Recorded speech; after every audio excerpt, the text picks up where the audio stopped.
Welcome बेटा। Last time जो video था उसमें हम ह्यूमन रिप्रोडक्शन शुरू किया था हमने। अब उसी को आगे लेके चलते हैं ह्यूमन रिप्रोडक्शन को, और उसमें भी मेल रिप्रोडक्टिव सिस्टम के बारे में हम बात कर रहे थे। मेल रिप्रोडक्टिव सिस्टम की बात हम कर रहे थे, और लास्ट वीडियो में हमने टेस्टिस का डायग्राम और फिर जो एक्सेसरी ग्लैंड्स होती हैं जैसे seminal vesicles and prostate and bulbourethral, उनकी बात की थी। तो अब हम बात करेंगे ह्यूमन जो स्पर्म होता है उसका कैसा स्ट्रक्चर होता है, उसके बारे में बात करते हैं। ठीक है, स्ट्रक्चर ऑफ ह्यूमन स्पर्म। आपको लास्ट वीडियो में पता लग गया होगा साइट ऑफ स्पर्मेटोजेनेसिस कहाँ है, सेमिनिफरस ट्यूब्यूल्स में, जहाँ पर स्पर्मेटोगोनिया जो होता है मियोसिस से एक स्पर्मेटोगोनिया चार जो होते हैं स्पर्मेटोजोआन उनको अराइज करता है। सो हम स्पर्मेटोजोआ यानी कि ह्यूमन स्पर्म इसी को बोलते हैं स्पर्मेटोजोआन।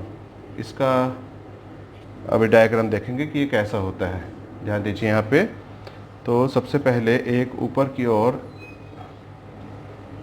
जो इसका हेड रीजन है वो होगा, और हेड के अराउंड एक प्लाज्मा मेम्ब्रेन ये होती है। इसके अंदर यहाँ पर आप यूँ समझ लीजिए दिस इज़ जेनेटिक मटेरियल। अभी मैं इसको लेबल करूँगा, और एक लेयर यूँ है, और ये जो है ऊपर हेड पे ऐसे ये एक्रोसोम बनाती है। ठीक है, so this part it is acrosome contains lytic, जो ब्रेक डाउन करते हैं लाइटिक एंजाइम्स, वो इसमें होते हैं एक्रोसोम में। और कौन कौन से मेन एंजाइम है, हाइलुरोनिडेज, ठीक है, एक्रोसिन, ये है मेन इसमें एंजाइम। इसके बाद ये है जो पार्ट है जेनेटिक मटेरियल, यानी कि डीएनए होगा। ठीक है, कितना होगा, 23 क्रोमोसोम्स होंगे। हमेशा याद रखना, जो स्पर्म होता है वो हैप्लॉइड होता है। हम लोगों में एक डिप्लॉइड सेल में 46 है क्रोमोसोम्स, लेकिन स्पर्म में कितने होते हैं, स्पर्म में हमेशा हाफ होंगे, हैप्लॉइड होगा। ठीक है बेटे। इसके बाद आते हैं हम स्पर्म के मिड पीस की तरफ। ये वाला जो पार्ट है ये यहाँ से थोड़ा सा ये नेक ही रीजन है इसका, और उसके बाद यहाँ पर आप देखिए ये सेंट्रियोल होता है। सेंट्रियोल से फिलामेंट निकलता है। ठीक है बेटा, ये फिलामेंट ही एक्चुअली में आप समझ लीजिए टेल बना रहा है इसकी। सो ये मिड पीस है। पहले हम मिड पीस पे मैं आपको बता दूँ, ये टेल बना दी इसकी, दिस इज टेल।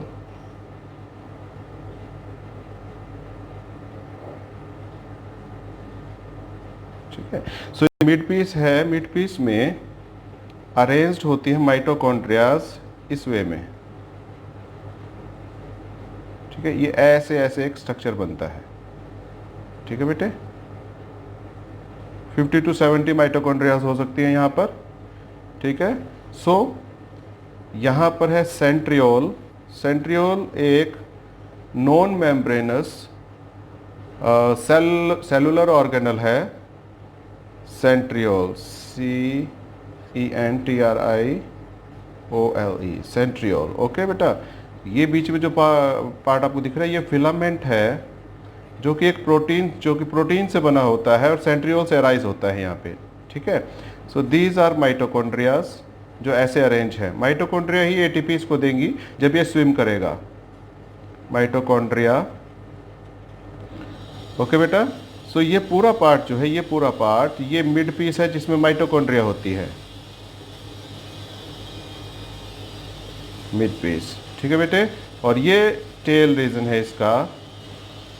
ठीक है, अब इसमें एक चीज़ याद रखना कि टेल से तो ये स्विम करेगा, एग की तरफ मूव करेगा, फैलोपियन ट्यूब में जब जाएगा।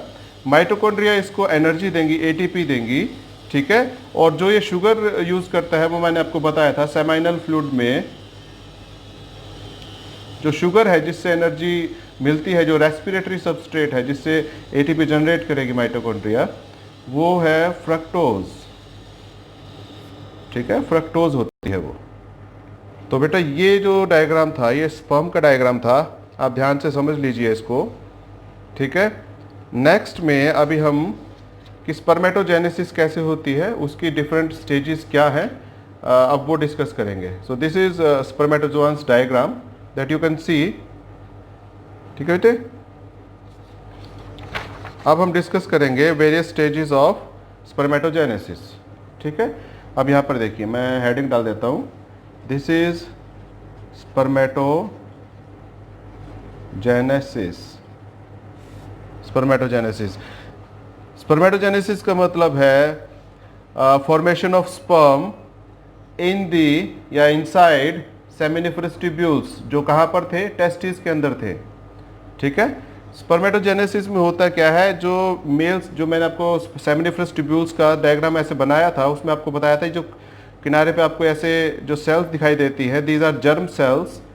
इनका नाम क्या था, जर्म सेल्स, स्पर्मेटोगोनिया नाम था इनका, स्पर्मेटोगोनिया नाम था इनका। ठीक है, यू रिमेंबर दैट। फिर यहाँ सर्टोली सेल्स भी थी बीच में जो नरिश करती है स्पर्म को। ठीक है, तो सर्टोली सेल्स जो नरिश करती है, लास्ट वीडियो में मैंने आपको बताया था सर्टोली सेल्स, मदर सेल्स। अब हम बात करते हैं स्पर्मेटोजेनेसिस। स्टार्ट कहाँ से होती है, जो जर्म सेल है उससे, यानी कि स्पर्मेटोगोनिया से। ठीक है, तो स्पर्मेटोगोनिया या स्पर्मेटो सिंगल के लिए हम लिखेंगे स्पर्मेटोगोनियम। इसके पास 46 क्रोमोसोम्स होते हैं। मैं यहाँ 46 लिख रहा हूँ, इसका मतलब आप लगाएंगे कि इसके अंदर ये क्रोमोसोम नंबर है। ठीक है, और ह्यूमन बीइंग में ये 2n है। देखिए यहाँ पर आप समझिए, ह्यूमन बीइंग में 46 क्रोमोसोम्स जो होते हैं उसमें से 23 स्पर्म लेके आता है, 23 वन सेट, और 23 एग के पास होते हैं मदर से। ठीक है, फादर से, मदर से, इसके पास भी वन सेट होता है। और जब ये दोनों आपस में मिलते हैं, स्पर्म फर्टिलाइज करता है एग को, तब हो जाते हैं टोटल 46, और एक सेल बन जाती है जाइगोट। उससे फिर सब कुछ आगे बेबी का डेवलपमेंट होता है। ठीक है, तो ये वन सेट है, इसको हम बोलते हैं जीनोम, एक सेट को। ठीक है, ये जो क्रोमोसोम है, ये 23 और ये 23, ये आपस में होमोलोगस हैं। इनके पास जेनेटिक इंफॉर्मेशन सेम है, सेम करेक्टर के लिए है, करेक्टर अलग हो सकता है। फॉर एग्जाम्पल, जो आई कलर है, इसके पास भी आई कलर के लिए इंफॉर्मेशन होगी। जैसे मान लो 5th क्रोमोसोम्स पे 23 में से अगर हम इसको काउंट करेंगे, इसकी शेप के और साइज के हिसाब से, फर्स्ट, सेकंड, थर्ड ऐसे अरेंज करेंगे, तो इसका जो 5th क्रोमोसोम होगा, इसका जो 5th होगा, दोनों में सेम आई कलर के लिए ही जीन होगा। इसका मतलब जेनेटिक इंफॉर्मेशन सेम होती है। हाँ, ये अलग हो सकता है कि ट्रेट अलग हो। करेक्टर मतलब आई कलर, ट्रेट मतलब ब्लू आई या फिर यहाँ पर होगी ब्राउन आई, ये अलग हो सकता है। ठीक है, सो this is genome one set. ठीक है ना, तो स्पर्म जो होता है उसके पास वन सेट होता है, इसलिए हम उसको बोलते हैं हाफ, है ना नंबर, टोटल से हाफ नंबर है, दिस इज हैप्लॉइड। ठीक है, और अगर किसी सेल में 46 हो तो वो कहलाती है डिप्लॉयड, मतलब 2 सेट्स। हैप्लॉइड मतलब 1 सेट। ओके, अब यहां पे आते हैं, स्पर्मेटोगोनिया 46 है, तो ये डिप्लॉयड सेल है, ये ध्यान देना, डिप्लॉयड सेल होती है। ठीक है, अब यहां पर ये स्पर्मेटोगोनिया माइटोसिस भी करती है, माइटोसिस करके ये अपनी संख्या, अपना नंबर बढ़ा देती है। ठीक है, सो माइटोसिस से स्पर्मेटोगोनिया ही बना देती है, अपना नंबर बढ़ा देती है।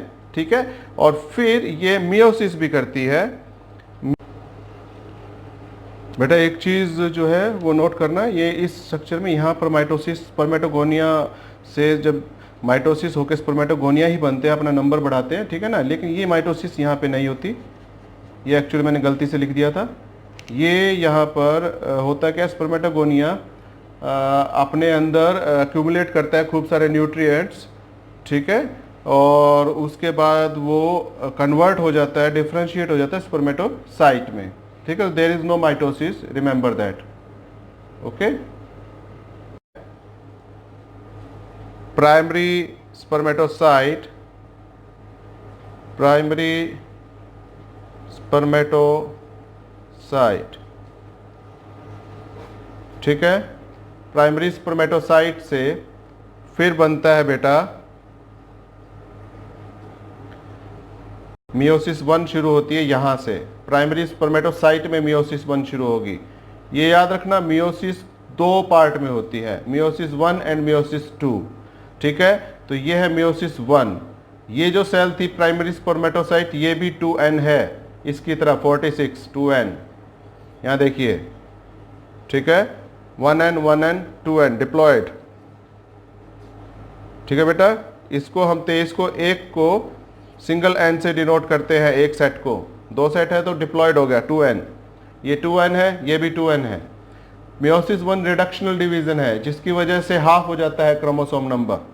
इसका मतलब यहाँ पर जो 2 सेल बनेंगी उनका जो प्लॉइडी होगी यानी क्रोमोसोम नंबर होगा वो सिंगल n हो जाएगा, क्योंकि मियोसिस 1 रिडक्शन कर देती है, रिडक्शनल डिवीजन है, ठीक है बेटे। अब इसके बाद इसमें होगी, ये जो बना है मियोसिस 1 से ये बन गया secondary spermatocyte. These are secondary spermatocyte. कैसे बना? प्राइमरी स्पर्मेटोसाइट में जब क्या हुआ है मियोसिस 1 हुआ है। अब इसके बाद इससे भी आगे डिवीजन होगी मियोसिस 2। ये मियोसिस 1 थी, रिडक्शन हो गया। मियोसिस 2 में कोई रिडक्शन नहीं होती है, ये n है तो n ही रहता है, ठीक है। तो यहां पर 4 सेल बनेंगी, 2 इससे और 2 इससे, ठीक है। ये साइज सेम ही होता है, इसको ये मत समझना कि बड़ा छोटा है, ठीक है। ये जो स्ट्रक्चर बनता है सेकेंडरी स्पर्मेटोसाइट के बाद ये बनता है स्पर्मेटिड। स्पर्मेटिड एक राउंड ओवल शेप की सेल होती है, ठीक है बेटा। अब इसके बाद इसी से बनेगा स्पर्म, ठीक है। लेकिन ये मैंने आपको बताया कि इसमें कोई रिडक्शन नहीं हो रही है, तो अगर n था इनका तो इनका भी n ही रहेगा। सबका n है, यानी कि कितने क्रोमोसोम हुए n में? इधर देखिए n मतलब 23, स्पर्म में आ गए हाफ, ठीक है बेटे। सो ये n नंबर ऑफ क्रोमोसोम है और ये बन गया स्पर्मेटोजोआ, ठीक है, यानी कि स्पर्म, ठीक है बेटा। तो ऐसे स्पर्म बनता है और ये राउंड ओवल शेप जो होती है उससे फिर ऐसा शेप जो होता है ना, ये जो प्रोसेस है इसे हम बोलते हैं डिफरेंशिएशन। ये जो प्रोसेस है जिससे राउंड शेप ऐसे बन गया ये डिफरेंशिएशन कहलाती है, डिफरेंशिएशन। तो बेटा इस तरीके से स्पर्मेटोजेनेसिस होती है, आप देख लीजिए, ठीक है बेटा। नेक्स्ट अब हम जो बात करेंगे फीमेल रिप्रोडक्टिव सिस्टम की बात करेंगे। फीमेल रिप्रोडक्टिव सिस्टम, इसके अंदर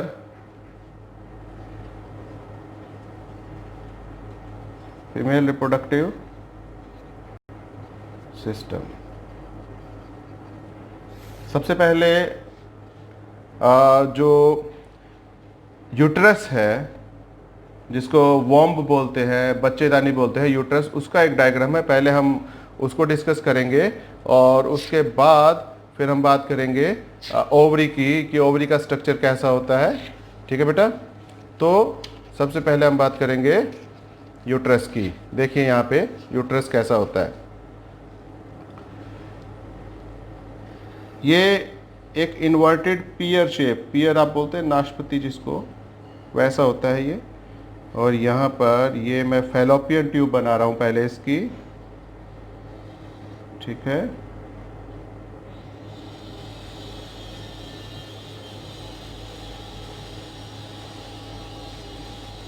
और ये जो पार्ट है, ये वाला पार्ट,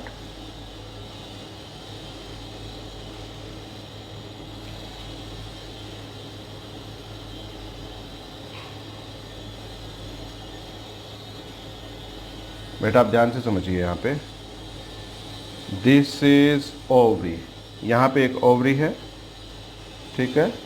एक ओवरी यहाँ पे है, दोनों साइड ओवरी होती है, ठीक है। और अभी मैं इसको लेबल कर देता हूँ बेटा। This is the diagram of uterus. ये फंडस पार्ट है यूट्रस का, this is fundus, this is Fallopian tube, Fallopian tube, ठीक है। फैलोपियन ट्यूब के भी कई पार्ट होते हैं, वो आप समझिए। ये जो फिंगर लाइक प्रोजेक्शन है ना, हाथों की फिंगर लाइक, ये कहलाती है फिम्ब्री, ठीक है। दिस इज ओवरी, ये ओवेरियन लिगामेंट है जिससे ओवरी जुड़ी होती है, एक लिगामेंट है जो इसको सपोर्ट करेगा। दिस इज वेजाइना, ये आपको दिखाई दे रहा है, ये जो यूट्रस का माउथ है, इसको जो वेजाइना में ओपन हो रहा है यहाँ पर, इसको हम बोलते हैं सर्विक्स, ठीक है। और ये जो पार्ट है यहाँ से यहाँ तक आपको दिखाई दे रहा है, इसको बोलते हैं सर्वाइकल कैनाल, सर्वाइकल कैनाल, ठीक है। अब हम आते हैं यहाँ पर, दिस पार्ट फिम्ब्री से जो अटैच होता है फैलोपियन ट्यूब का, फैलोपियन ट्यूब को ही ओविडक्ट भी बोलते हैं, ठीक है बेटा। ये जो पार्ट है दिस इज नोन एज इनफुंडिबुलम, बुलम। इसके ऊपर वाला जो थोड़ा पार्ट होता है, थोड़ा सा फूला हुआ पार्ट होता है, एम्पुला कहलाता है, एम्पुला। और फिर ये वाला पार्ट इस्थमस कहलाता है, ठीक है। सो ये एक जनरल स्ट्रक्चर है किसका, यूट्रस का, फीमेल रिप्रोडक्टिव सिस्टम में यूट्रस, ठीक है बेटा। होता क्या है कि ये जो पार्ट है ना, इसकी 3 लेयर होती है। ये जो आपको दिखाई दे रहा है ये यूट्रस है, पहली बात समझ लीजिए। दूसरी बात, ये इसके डिफरेंट पार्ट्स मैंने आपको बता दिए, दोनों साइड होंगे, ठीक है। अब इसकी जो लेयर है ना, ये यूट्रस की लेयर, यहाँ पे 3 लेयर होती है जो इसकी, एक होती है आउटसाइड, फिर एक मिडल लेयर है, और उसके बाद देखिए दोनों साइड है। मैं यहाँ बना रहा हूँ, ये मैंने इसलिए बनाई है क्योंकि ये एंडोमेट्रियम है। यहीं पे जो बच्चे का डेवलपमेंट होता है वो इसी लेयर में होता है इम्प्लांटेशन के बाद। तो ये 3 लेयर है। सबसे पहले आउटसाइड की बात करेंगे, तो वो कौन सी है, यहाँ पे समझिए, ये आउटसाइड, मैं इसको ए लिख रहा हूँ यहाँ पे, समझ लेना आप। ये बी है और ये वाली सी है, ठीक है। ए जो है वो है पेरीमीट्रियम, पेरीमीट्रियम। और बेटा बी है वो है इसकी मायोमेट्रियम। मायो जो शब्द है ना, मायो शब्द, दिस इज फॉर मसल, ये मसल के लिए आता है, मस्कुलर जो है ये लेयर है मायोमेट्रियम, ठीक है। और जो सी है ये वाली, यही है एंडोमेट्रियम, एंडोमेट्रियम। ये एंडोमेट्रियम जो सी लेयर आपको दिखाई दे रही है, ये वही लेयर है जो एवरी मंथ मेंस्ट्रुअल साइकिल में ब्लड के थ्रू बाहर निकल आती है, ब्लड के साथ, ठीक है। यही ब्रेक होके बाहर निकलती है, और ये एवरी मंथ मेंस्ट्रुअल साइकिल में फिर से रीजनरेट होती है, ठीक है। ये सी वाली लेयर जो एंडोमेट्रियम है, इसकी हम बात कर रहे हैं, ये वाली लेयर, क्योंकि इसी का काम होता है, अगर बच्चा फर्टिलाइजेशन के बाद जब जाइगोट बनेगा, फिर यहाँ पर आके वो इम्प्लांटेशन होगी, तो उस बच्चे को जो भी नरिशमेंट होगा वो यहीं पे सारा होगा, प्लेसेंटा इसी पे बनेगी जो बच्चे को नरिशमेंट देगी, ठीक है। सो this is the structure of uterus. आप अच्छी तरह से समझ लीजिए इसको, ठीक है बेटे। नेक्स्ट अब हम बात करेंगे इसके बाद ओवरी के स्ट्रक्चर की, ठीक है। अब हम बात करेंगे ओवरी के स्ट्रक्चर की।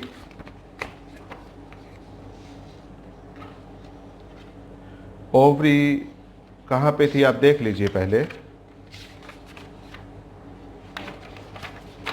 ये जो पार्ट है, ये जो मैं कुछ कर देता हूँ, ये जो पार्ट है ये ओवरी है।